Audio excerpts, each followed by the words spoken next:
La ilaha illallah al-malikul haqqul mubin. Bismillahirrahmanirrahim. Assalamualaikum warahmatullahi wabarakatuh. Memasuki rangkaian acara yang kedua, yaitu sambutan dari Ketua Takmir Masjid Darussalam kepada beliau Dr. Haji Andi Dermawan. Waktu dan tempat kami persilakan. Ayo as'alah fi aqidatul Islam. Assalamualaikum warahmatullahi wabarakatuh. Alhamdulillah wa syukurillah, la hawla wa la quwwata illa billah, amma ba'du. Ibu dan bapak rahimakumullah, bersyukur kepada Allah hari ini kita dimudahkan. Tadi malam diguyur hujan, bentuk rahmat Allah, dan hari ini dicerahkan secerah wajah dan hati kita. Semoga Allah senantiasa memberi rahmat dan maunah kita semuanya. Kita beruntung masih tetap membayarkan diri kepada Nabiullah Muhammad SAW yang telah mewakafkan dirinya sebagai teladan dalam berpikir dan teladan dalam berbuat. Terima kasih perahunya Bunda Dr. Halim Sofia. Alhamdulillah sehat, beliau sudah bersama kita on time. Memasuki acara yang ketiga, yaitu ceramah yang akan disampaikan oleh beliau Ustazah Bunda Dr. Haja Halim Sofia MSI. Kepada beliau waktu dan tempat kami persilakan. Bismillahirrahmanirrahim. Assalamualaikum warahmatullahi wabarakatuh. Alhamdulillah, alhamdulillahilladzi arsala rasulahu bil-huda wa dinil haqq liyudhhirahu 'ala dini kullihi wa law karihal musyrikun. Asyhadu an la ilaha illallah wa asyhadu anna Muhammadar rasulullah. Allahumma shalli 'ala Muhammad wa 'ala alihi wa ashabihi ajma'in. Alhamdulillah, tentu yang pertama sekali kita syukuri biidznillah, karena izin Allah Subhanahu wa taala, maka pada pagi hari ini kita dapat bertemu. Kalau bukan karena Allah, kalau bukan karena rencana Allah, pasti majelis ini tidak akan terjadi. Terima kasih semuanya, Pak Ketua Takmir, Ibu sekalian, dan semua penggerak pengajian ini, masjid ini, sehingga insya Allah pengajian kita pada pagi hari ini setidaknya menggapai 4 kebaikan. Kebaikan yang pertama ialah kebaikan silaturahmi. Ya, benar. Biasanya kita ini cuma jauh di mata, dekat di WA. Nah, ada grupnya apa boten menika jamaah Masjid Darussalam. Ada grupnya nggih? Pasti itu nanti di situ macam-macam isunya ya, wonten sing koordinasi, wonten sing gegojekan, wonten sing politik-politik yo marai cerah kadang-kadang wonten nggih, itu di tempat lain, kalau di sini wonten insyaallah. Tapi sekarang alhamdulillah bisa bertatap muka. Oh, kae kok saiki kapal sumringah, mungkin sedang bahagia. Oh, kae ngopo yo kok rada disebut ora kaya anteng, ora kaya biasane ya. Kita bisa saling silaturahmi, menyapa. Kalau ini perumahan keluarga muda yang ditanyakan putrane wis bisa opo ya. Kalau keluarga medium yang ditanyakan adalah putrane saiki do sekolah atau kuliah naik negeri. Nanti kalau sudah seperti perumahan ibu bapak saya di Jantung Catur, pertanyaannya saiki putrane wis do naik negeri. Saya mengisi di deker lansia, itu pertanyaannya saiki kok lagu wis rasa. Kakelah. Pertanyaannya macam-macam, tapi kita bisa silaturahmi semakin dekat, tidak hanya jauh di mata, dekat di WA, tapi jauh di mata, dekat di hati, di dalam ukhuwah Islamiyah Masjid Darussalam. Kebaikan yang kedua, ini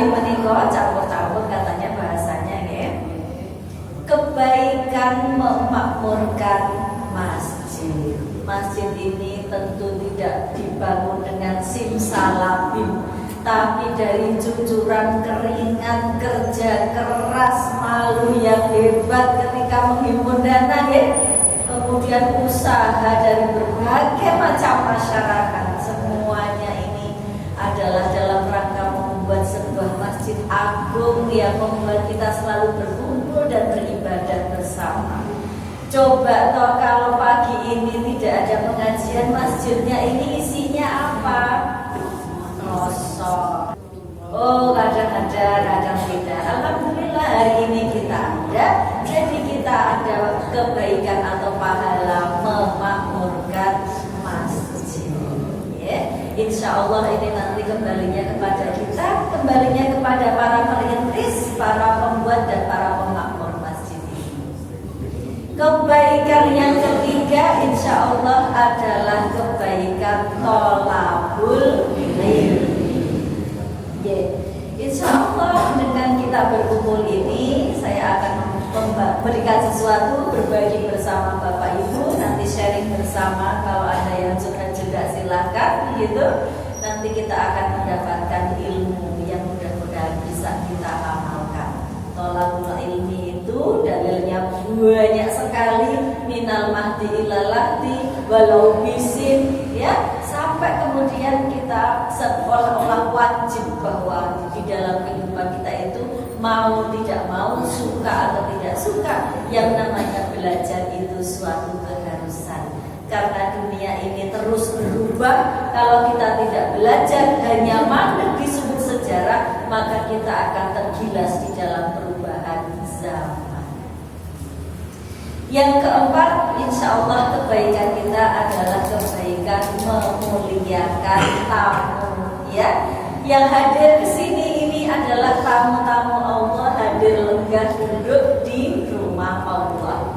Maka siapa saja yang memuliakan kanan kirinya, yang tadi sudah terbaik karpetnya, yang sudah jadi MC, sudah sambutan, sudah diri-diri di depan, semuanya ibu-ibu senyum kanan, senyum kiri, itu semua adalah kebaikan memuliakan tamu. Semua ini insya Allah akan kita raih. Semoga mendatangkan kebaikan bagi kita semua. Ibu-ibu, bapak-bapak yang dirahmati Allah, kalau saya ngisi pengajian pagi seperti hari ini jam 6, biasanya saya awali dengan senandung pagi wayai turu ke pati. Ini kira enak banget kalau di rumah tidur lagi, ya.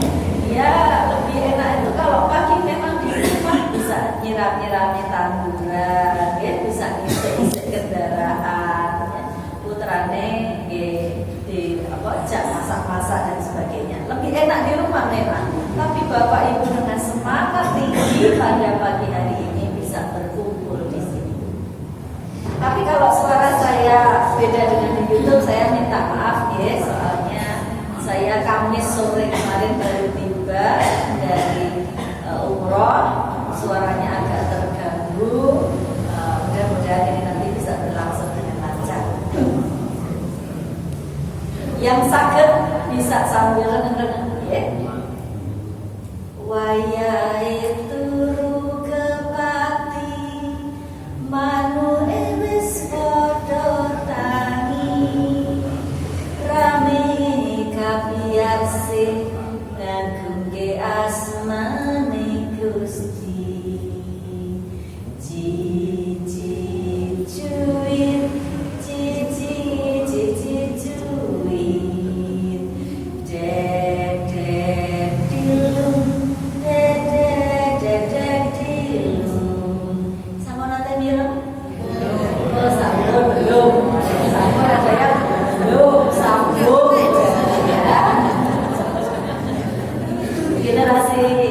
Zaman sampun, generasi yang lebih di bawahnya belum.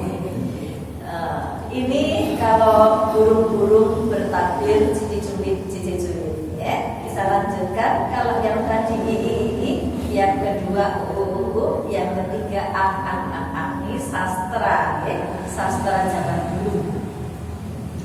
Esok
keluarga sebagai sumber kebahagiaan dan inspirasi.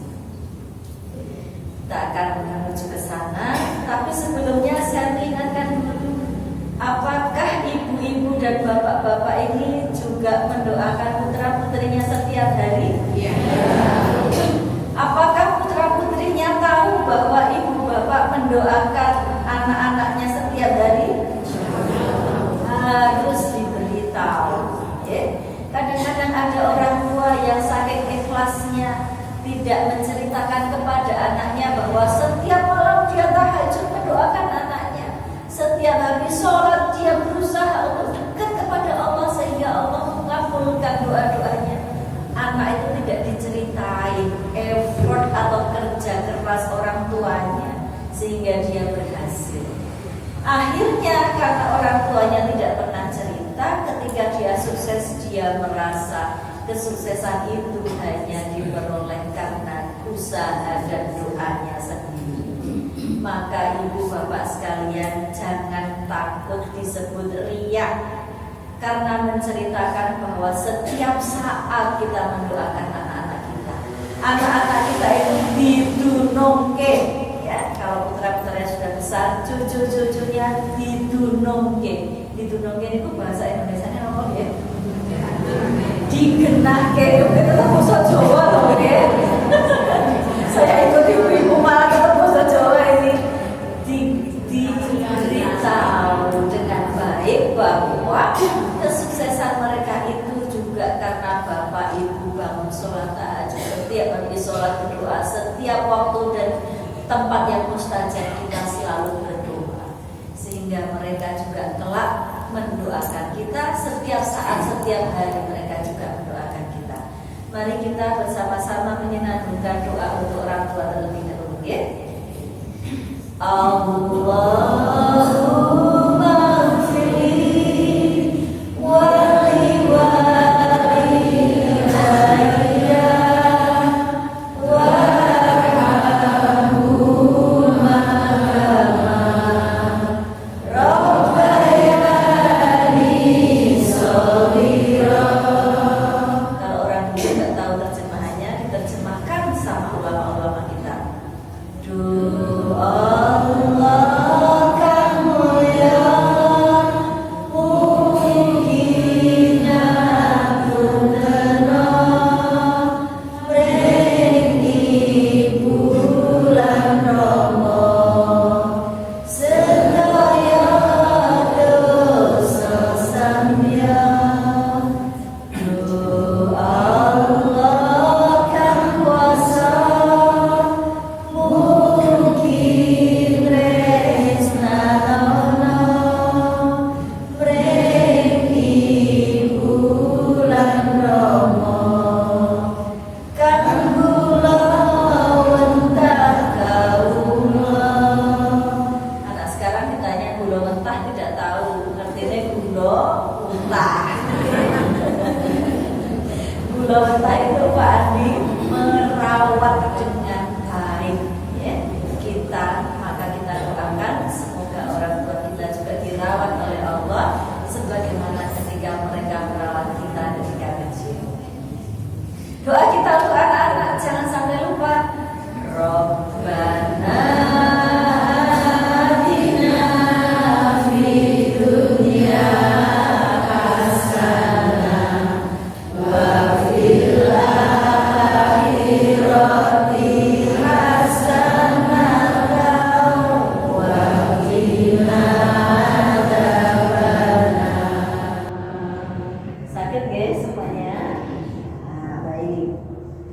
Ibu-ibu, bapak-bapak sekalian yang dirahmati Allah, kalau saja setiap keluarga di Indonesia seperti keluarga kita yang saling mendoakan satu sama lain, yang saling menghormati satu sama lain, yang saling mengasihani satu sama lain, maka sebetulnya tidak akan terjadi permasalahan-permasalahan keluarga.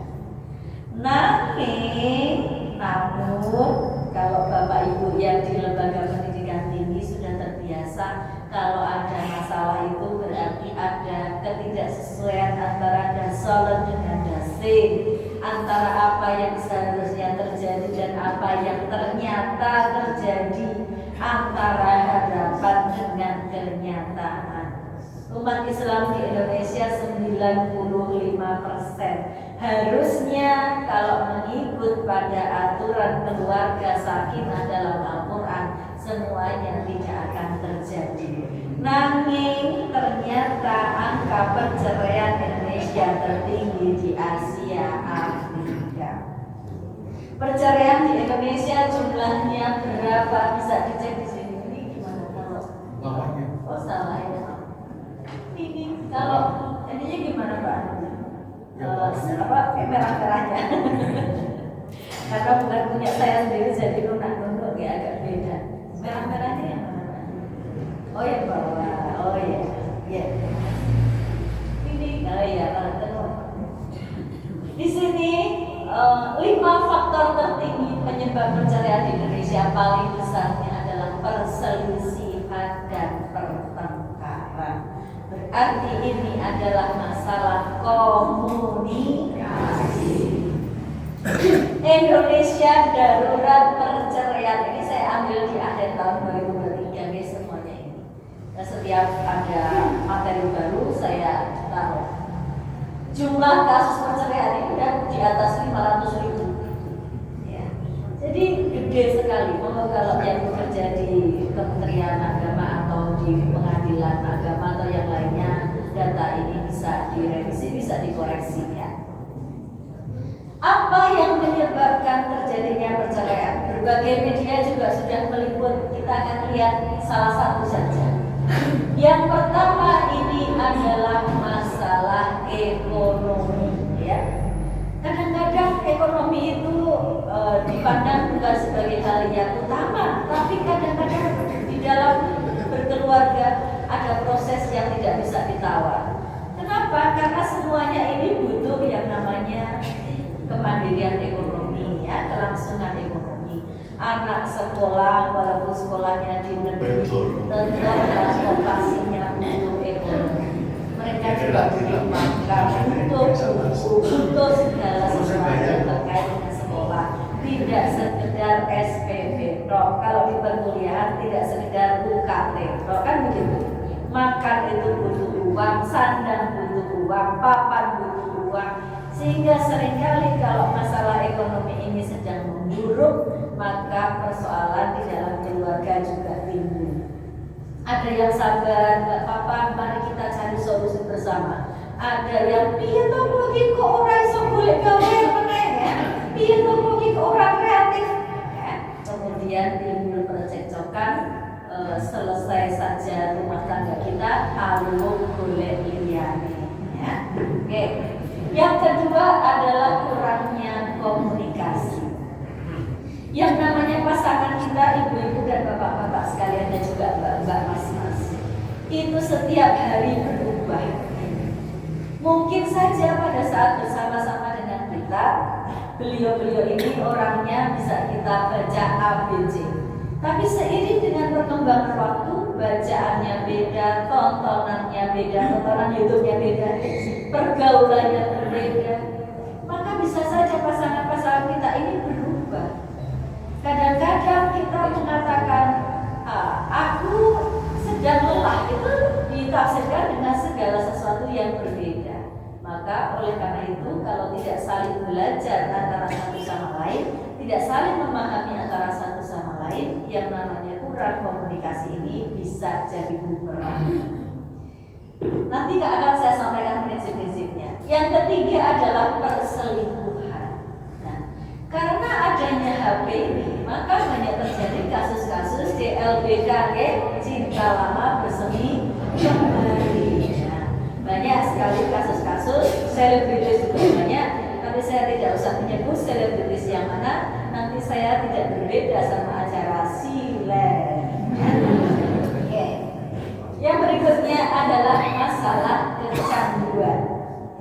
Ada laporan-laporan tentang masalah kecanduan. Kecanduan ini tidak hanya kecanduan nafsa. Ada juga teman saya yang kemudian berpisah karena pasangannya itu kecanduan nafsa. Karena kalau dia sudah kecanduan bisa dibuat KDR meredam semuanya. Ya. Ada juga kenalan saya juga yang berpisah, memilih berpisah karena pasangannya itu kecanduan main game. Ya.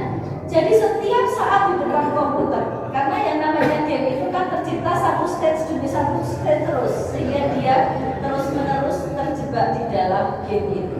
Anaknya sekolah orang diusir, makan orang diusir, cuek bebek karena dia kecanduan game. Sekarang ada yang namanya kecanduan judi online, ya, kecanduan pinjaman online. Itu semua juga merupakan sebuah masalah yang harus diselesaikan. Ada masalah situasi stres, ya. Kadang ada pasangan yang dahulu baik-baik saja, kemudian sudah drop ekonominya atau dia secara mental tidak kuat, akibatnya stres. Salah satu pasangan yang stres, kemudian pasangan yang lainnya lebih baik meninggalkan. Tidak kemudian bagaimana caranya mengobati bareng-bareng dan merintis hidup yang baru dengan cara-cara baru, tetapi meninggalkan dan terjadilah perceraian yang tidak meninggalkan. Ada juga perbedaan yang tidak dapat didamaikan. Ini juga saya sudah beberapa kali mendapati. Dahulu ngajinya sama-sama dari starting yang sama, tetapi kemudian yang satu dengan yang lain kemudian bacaannya menjadi berbeda, bulannya menjadi berbeda. Yang satu menginginkan istrinya dengan busana yang lebih tertutup dan serba gelap dan harus di rumah. Yang satu masih dengan pendirian bahwa aku harus bekerja, aku harus beraktivitas keluar rumah dan sebagainya. Setiap kali perang dalil nggak ketemu, ini sangat disayangkan. Karena sebetulnya Islam itu rahmatan lil alamin. Berbeda-beda dalam pandangan tidak apa-apa. Yang penting adalah saling menguatkan. Dicari persamaannya apa, jangan terus-menerus dicari perbedaannya. Ibu, bapak sekalian yang dirahmati Allah, kalau di dalam kehidupan berumah tangga itu memang seni memahami dan seni mengalah, ya. Ada itu lagu-lagu ya populer, ya. Saben dina raimu peteng dan marai sirah umat ati tambah ruwet. Ada yang bisa, ya? Ini kan lagu begini, ya. Kabeh ra kedadeni yen diladeni iso geger gede. Ya, kalau memang pasangan-pasangan kita atau anggota keluarga kita ini storage of mind-nya memang berbeda, ya. Orang tuanya beda, storage of mind itu gudang di kepalanya.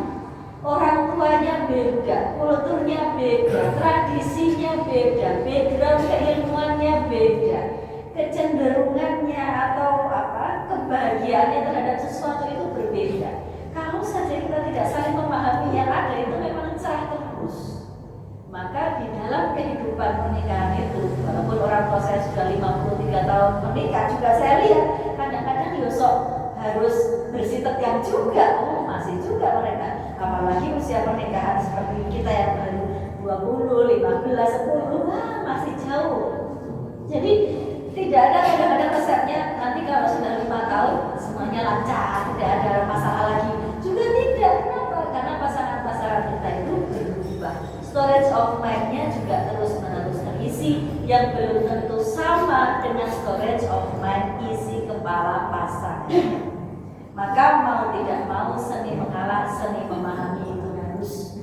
Kalau dalam Islam selalu harus kita ingat Ar-Rum 21 yang sering ada di undangan-undangan itu, bahwa prinsip pernikahan kita adalah mitsaqon ghalidz.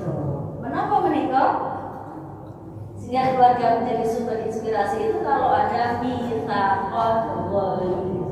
Mitsaqon ghalidz itu adalah perjanjian yang teramat sangat kuat. Ini yang perlu kita tekankan karena angka perceraian di Indonesia sangat tinggi. Bagaimana mau menjadi sumber kebahagiaan? Bagaimana mau menjadi sumber inspirasi kalau dalam keluarga ada terus-menerus masalah? Maka yang penting diingat adalah mitsaqon ghalidz. Di dalam Al-Quran mitsaqon ghalidz itu hanya disebutkan sebanyak 3 kali. 2 dilakukan oleh para nabi, Satu itu adalah perjanjian antara manusia laki-laki dan perempuan di dalam ikatan pernikahan. Makanya kita mengartikannya sebagai perjanjian yang teramat sangat kuat.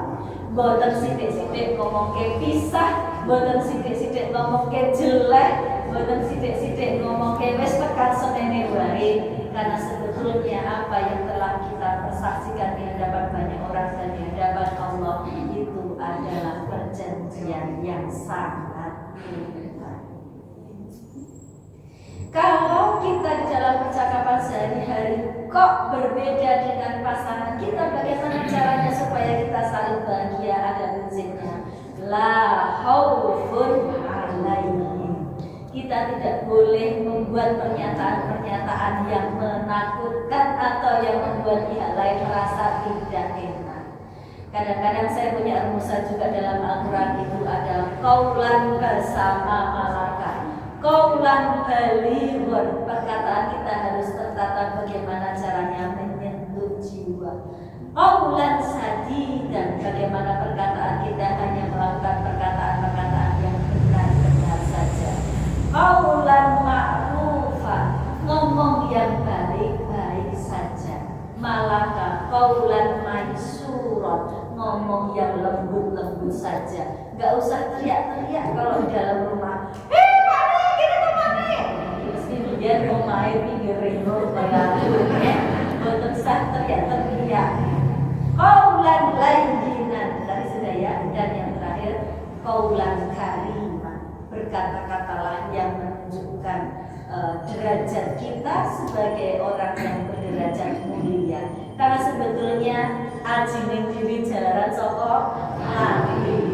Kalau zaman dahulu mulutmu harimaumu, kalau zaman sekarang juga ditambah jarimu harimau. Ya, apa yang kita tuturkan, apa yang kita ketikkan itu mencerminkan siapa diri kita. Maka baik-baiklah kita di dalam berkata-kata. La haufun alaihim. Perkataan kita juga harus perkataan yang mengandung hikmah, bil hikmah wal mau'izatil hasanah. Kalau ada keluarga-keluarga yang sering ngaji, kok masih sering kalau dengan pasangannya misuh-misuh, kalau sedang bertengkar kok lepas kontrol, berarti ngajinya masih harus dibaleni. Karena ada prinsip di dalam Islam, bil hikmah wal mau'izatil hasanah, dengan cara-cara yang baik, dengan nasihat-nasihat yang baik. Kalau kemudian kita harus betul-betul pandangan kita di dalam rumah pada saat kita berinteraksi keras, itu apa yang harus kita lakukan ya? Kan tadi antara storage offline pasangan kita dengan storage offline kita berbeda. Ada prinsipnya juga, wajadilhum billati hiya ahsan. Tetap bisa berdebat, berkomunikasi, tapi ingat dengan komunikasi yang ahsan. Boten waton, semua ada aturannya. Ingat tadi jembatan keledai yang saya sampaikan, qaulan di dalam Al-Quran ada 6, bersama malaka, balighun, sadidan, ma'rufan. Malakanya maisuron, layyinan, dan karim. Itu adalah rambu-rambu supaya perkataan kita tidak lepas kontrol, mengatakan dengan kata-kata yang menyakitkan hati anggota keluarga kita. Ibu-ibu, bapak-bapak yang dirahmati Allah, masih 15 menit. Ini akan saya sampaikan dengan kunci-kunci dari orang tua saya. Di tahun 2016, alhamdulillah keluarga besar saya itu dianugerahi oleh Kementerian Agama keluarga Sakinah Teladan Nasional. Ya. Pada waktu itu seleksinya dari tingkat kecamatan, kemudian diajukan di tingkat kabupaten. Di tingkat kabupaten menang, diajukan di tingkat provinsi. Tingkat provinsi menang lagi, akhirnya sampai ke Jakarta, menang nomor 1 di tahun 2016. Setelahnya kemudian tidak ada, agak lama tidak ada, baru beberapa tahun yang lalu dimulai lagi oleh Kementerian Agama. Nah, pada waktu itu saya 84 tahun dan ibu saya 74 tahun. Tahun 2016 kan waktu itu belum sepuh ya, belum begitu rentah. Waktu itu didangu oleh Pak Menteri Agama, Bapak Ibu pada saat memberikan hadiah, apa toh resep Bapak Ibu sekalian kok bisa jadi keluarga sakinah teladan nasional? Bapak Ibu menjawab beberapa, salah satunya menikah. Guci leno kayu garpu. Sampun nate ngira? Ini dari simbah saya resepnya, simbah saya dari simbahnya lagi. Saya tuh senang ya, di YouTube juga saya senang memberikan kidung-kidung itu karena apa, ajaran ibu dan simbah itu biar orang-orang dari generasi sekarang itu tahu. Guci tegesipun lugu dan suci.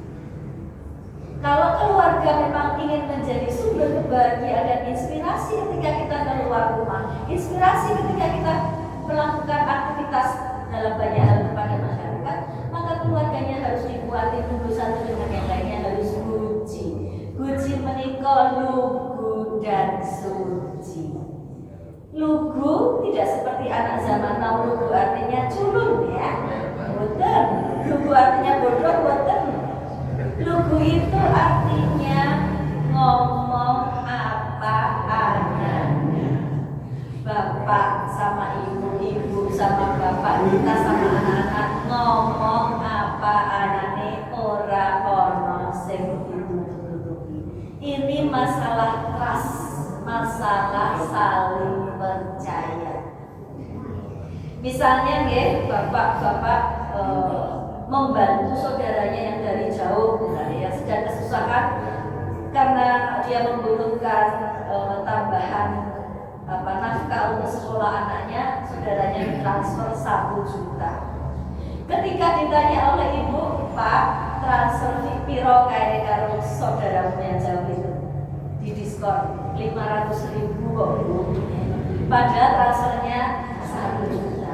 Itu kalau ibu tahu bukti transfernya jadi geger. Kenapa? Karena kok tidak percaya sama istri. Padahal bapak juga maksudnya bukan bohong, pengen bohong enggak, tapi pengen meminimas ya, biar enggak dimarahi istri. Ibu-ibu juga kadang-kadang begitu ya, ada baju bagus gitu, beli harganya mungkin 300.000, cerita sama bapak bagus nggak Pak? Bagus. Berapa harganya? Biar nggak marah, diminimize juga harganya nih. 100.000 aja kok ya. Padahal harganya 300.000 di toko online atau di mana. Diminimize, sebenarnya nggak pengen bohong, cuma pengen minimize saja biar nggak marah-marahin amat gitu ya. Tapi itu kalau masing-masingnya menemukan bukti belanjanya, itu juga bisa jadi penurut trust, penurut kepercayaan. Kalau ini menumpuk terus, akhirnya kepercayaan yang semula full lama-lama jadi terkikis, habis. Ya. Makanya kalau ngomong apa adanya, ibu mbak ibu jalur transferan 500.000, transfer 500.000 kayak mama aja yang ngasih. Ya, kadang begitu kalau suami saya, mama aja ngasih.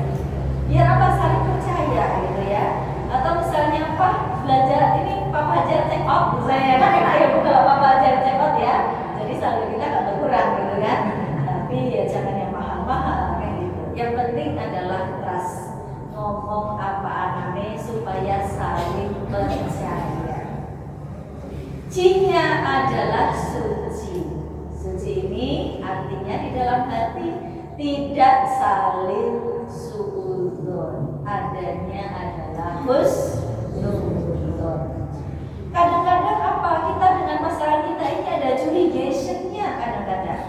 Pak, jam 9 kok bisa WA nanti mesti WA karo mantan ya. Terus nganggo mesti itu sudah pasti suudzon ya. Sebaiknya bertanya ada apa ya kok jam sekian masih WA-an ya. Nah, ini loh Bu, besok jam 6 ada upacara, makanya koordinasi sekarang kan gitu. Jadi enak. Maka saya menyarankan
adanya adalah husnuzon, guci, ludah, suci. Yang kedua adalah lengo. Lengo itu lengnya kalau ada yang menteleng, kalau itu matanya melotot, Pak, mendelik, marah. Kalau di sinetron ada fire-nya di sini, ya. Sing liyane lunga, ya. Anggota keluarga yang lain lunga. Nek ampun lunga sak teruse nggih. Lunga sak teruse namanya MGT. Ini maksudnya lunga itu seperti lagunya Mas Tulus, ya, ruang sendiri. Jadi kalau ada yang marah, lebih baik anggota keluarga yang lain memisah di ruang sendiri. Yang marah di ruang tengah, yang anggota keluarga lain ini sambil nyiram-nyiram bunga di teras atau di belakang rumah. Yang marah di depan, ya kita ke belakang, ambil jarak dulu. Kenapa? Karena kalau kita nandui itu apa? Nimpali terus. Fire with fire, api dibalas api, nanti akan terbakar rumah tangga kita. Kalau bisa tuh seperti waktu kita Idul Adha itu loh, sate kan sudah selesai, itu betul ditandungi tambahin geli meneh, tapi biarkan dulu. Nanti kan kalau udah selesai lambat laun baranya dikit hilang dan padam kan itu. Nah seperti itu juga fire, orang-orang tuh ada apinya, makanya disuruh wudu kan. Kita jangan nandui menjadi api lagi, nanti bisa terbakar. Didiamkan dulu, nanti seiring dengan waktu. Kalau ada TTM itu bukan teman kami mesra ya, tapi tafahum, saling memahami, tasamuh, saling bertoleransi. Wes lah nggak apa-apa kalau memang maunya begitu. Yang penting dalam jalan Allah. Dan mahabbah itu artinya cinta. Kalau kita masih saling mencintai, menjaga kasih sayang kita, seiring dengan waktu, walaupun pernah marah, lambat laun akan menyatu kembali. Ditanya terus saja, Pak, nunjuk opo, kan gitu ya. Biasanya masih diem, kalau masih marah biarin dulu, ya. Ma, arep nanti masih diem, biarin dulu, ya. Nanti seiring dengan waktu, Pak, nunjuk opo, teh, alhamdulillah satu kecap teh. Besok lagi kan ditanya lagi, atau sorenya ditanya lagi, Pak, nunjuk opo, susu, mau minum 2 kecap ya. Suami saya kalau sudah banyak kecap berarti sudah selesai ya. Susu tak cek buri jahe, saya dibakar disek, susu itu boleh pun mari. Jadi jangan ditandui lengo, nek ana sing meteler liyane kayu, nek ana sing teka. Iki tulisannya padha nek kali kok ngapak nggih, cuman bacanya kalau saya ngisi di Purwokerto bacanya itu tetap teka, nah di Jogja teko. Sing nang omah guyu. Siapapun yang ada di rumah harus tersenyum betapapun cemberutnya yang pulang. Supaya apa? Supaya tetap merasakan baiti jannati. Tadi kalau anak saya tadi sering pulang karena sibuk berorganisasi, saat ini sedang kuliah di Jepang, jadi saya nggak buat itu malam ya. Itu kalau motornya sudah bunyi, itu rasanya pengen segera bukain lawang terus mewawancarai. Kan mau sedino ngopo gitu ya. Tapi kemudian saya tahan, senyum dulu. Kalau bisa mengucapkan salam itu lebih ceria daripada yang masuk ibu-ibu bapak-bapak sekalian. Kalau yang datang assalamualaikum, ya kita yang di rumah lebih ceria. Waalaikumsalam, supaya terasa baiti jannati. Biarkan motornya distandarkan dulu, ya. Biarkan mesinnya mati dulu, ya. Lalu yang baru pulang itu mandi dulu, nyeret TV dia sambil enak-enak memilih baru kita kan. Pertanyaannya juga tidak wawancara atau investigatif, ya, tapi dengan seni tertentu. Ada yang seru apa Kak hari ini kok pulangnya sampai jam segini? Jadi kita mengatakan ada yang seru apa supaya kegiatannya di luar rumah itu tetap eksis, tetap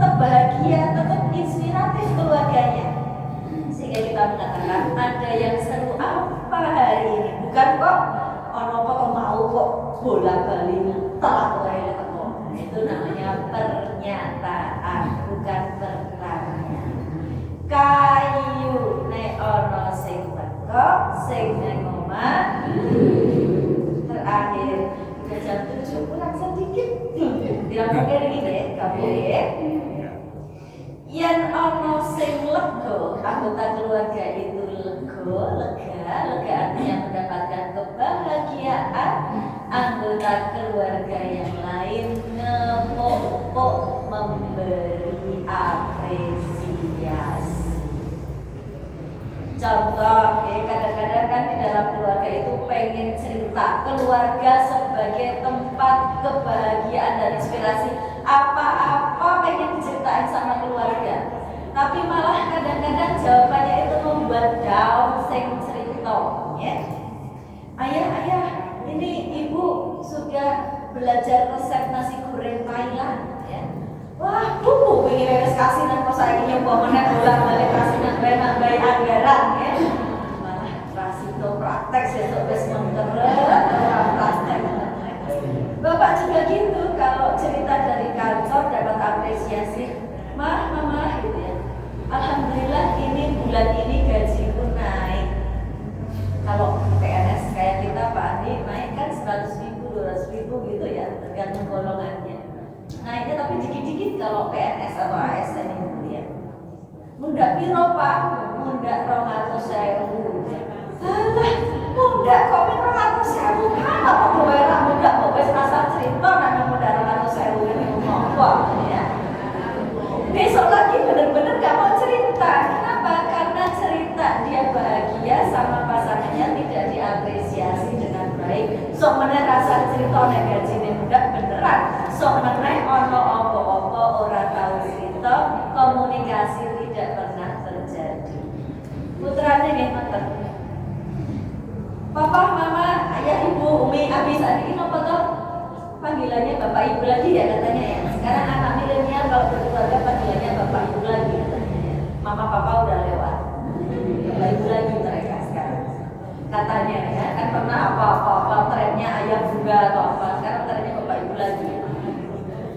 Bapak ibu, ini aku nilai bahasa Arabnya dapat 80.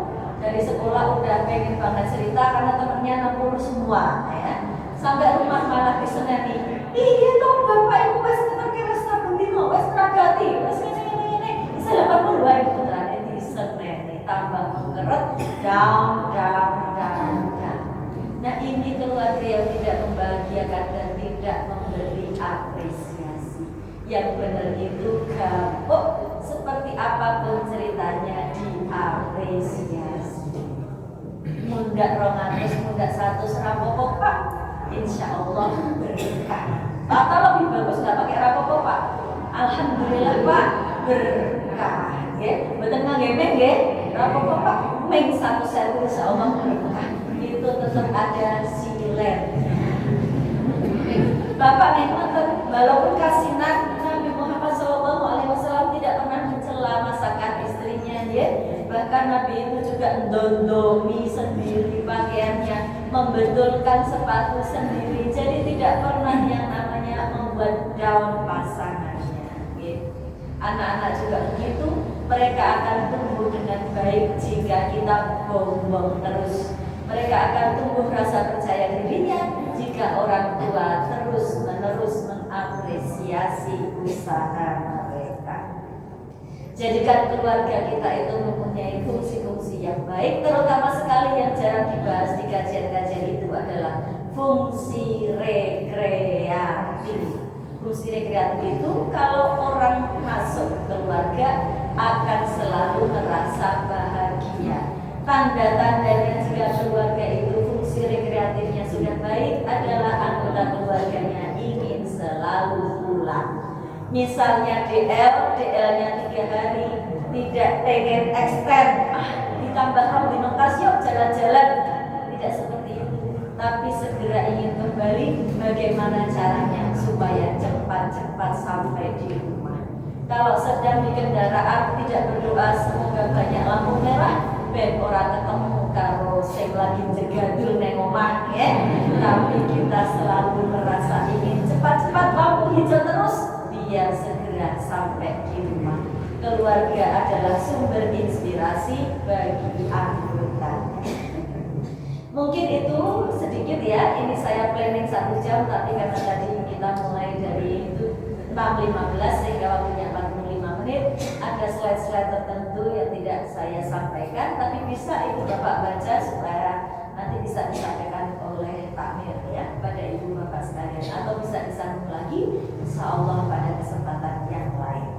Saya tutup dengan hidup, kalau ada yang bisa monggo sesama. Prosedulur kodo elingo berurep ning alam dunya, ning alam dunya temenan ngaji tembe buri ora dugi. Saya kelaluan dasar oktav saya naikkan nggih. Elingo yen katimbalan yen bos wancira lewakilan disandangi sabo putih yen bos mangkat ora bisa mulih ditumpake kereta Jawa lan rodane rupa manusa dijujoke jero guwa tanpa pantang tanpa krasa. Mudah-mudahan para putra selalu soleh dan solihah, mendoakan keluarga kita sehingga keluarga kita tetap menjadi sumber eling sira manungsa temelono anggonmu ngaji, mumpung turun ketekanan malaikat jurupati.